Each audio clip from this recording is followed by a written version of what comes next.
Começa agora mais um vídeo do curso de Introdução à Probabilidade e Estatística. Hoje, nesse vídeo, falaremos sobre a distribuição exponencial. Tirando uma cotação da referência 1, a distribuição exponencial surge frequentemente como a distribuição da quantidade de tempo até que ocorra algum evento específico.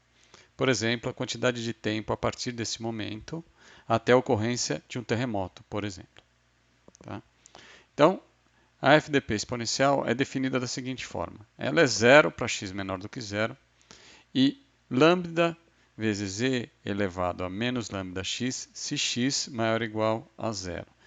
Isso implica que o gráfico dela vai ser desse tipo aqui, quer dizer, ela é zero antes, né, essa linha azul ali no eixo x, e aí a partir do zero ela tem um decaimento exponencial a partir do valor de lambda. Note que ela tende a zero, mas ela nunca chega a zero, porque é a característica da exponencial, mas ela decresce rápido o suficiente para que a integral de menos infinito a mais infinito seja 1. Vai falar dos momentos. Então, a gente pode calcular a esperança, não é uma coisa assim tão complicada, a gente tem que fazer a integral de zero a infinito de x multiplicando a nossa FDP, que é lambda e menos lambda x elevado a menos lambda x dx. E aí a gente resolve essa integral por partes.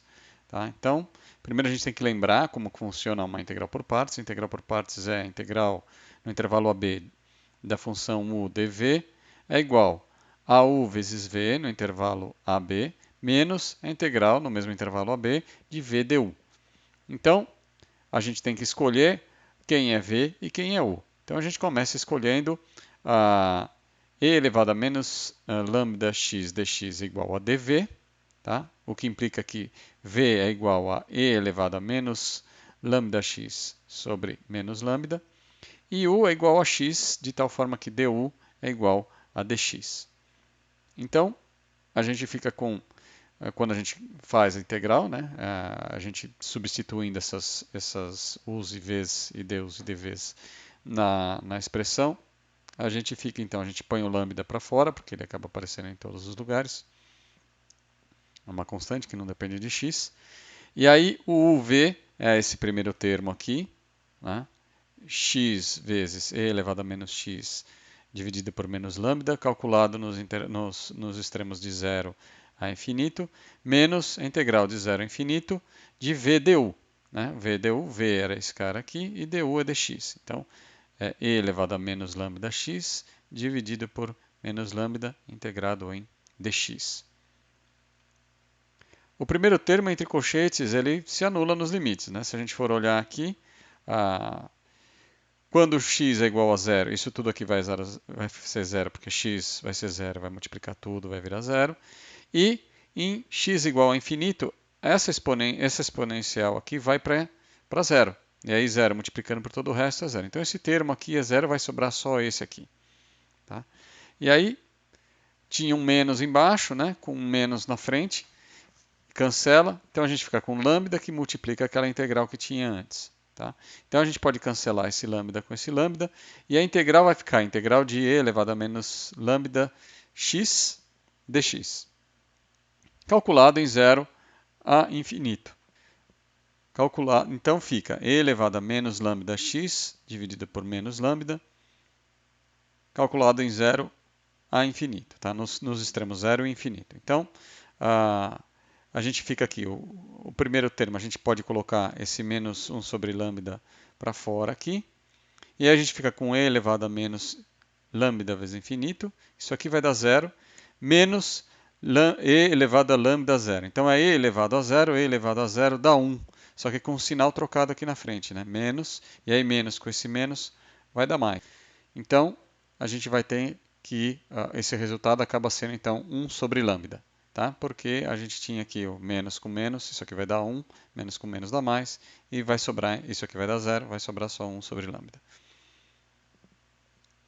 Então, seguindo o mesmo procedimento da integral, ou seja, de fazer a integral por partes, etc., a gente tem só que calcular a integral, essa integral desse valor esperado aqui, o valor esperado de x².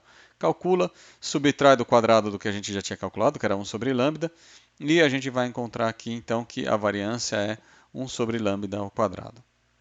Agora a gente vai falar da função acumulada. Lembrando que, dado uma FDP f de x, a função de distribuição acumulada f grande de x é igual à integral de menos infinito até x da nossa função da FDP em t e dt. Né? E aí, isso é o quê? A probabilidade de x, de que a variável x seja menor ou igual ao valor x, tá? É igual ao f grande de x, que nesse caso não é difícil mostrar essa integral aqui, é 1 menos e elevado a menos lambda x. Esse 1 aparece porque a gente vai calcular de novo em zero, o primeiro termo em zero e depois o termo superior em x, então fica em função de x essa parte aqui, e essa parte e elevado a zero vai dar 1. Tá? Então, o gráfico da função acumulada fica desse jeito. Ele fica crescente, monotonicamente, né? E aí ele tende a 1 sem nunca chegar exatamente a 1. Tá? Memória. O que eu quero dizer com memória? A exponencial ela tem uma propriedade que é a seguinte, ela não tem memória.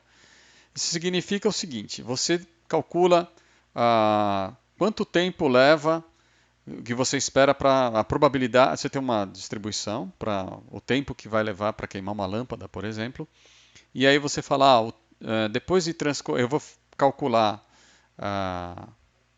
qual é a probabilidade dessa lâmpada queimar depois de, sei lá, 2 meses. Tá? O que acontece é que se eu esperar um mês e for calcular de novo quanto tempo, qual a probabilidade dela qual a probabilidade dela queimar em 2 meses a contar do momento em que eu estiver já passado um mês, eu não tenho que subtrair um mês do expoente. Fica sendo 2 meses de novo. Fica a mesma probabilidade como se não tivesse passado nada, como se eu estivesse fazendo a conta no instante zero. Tá?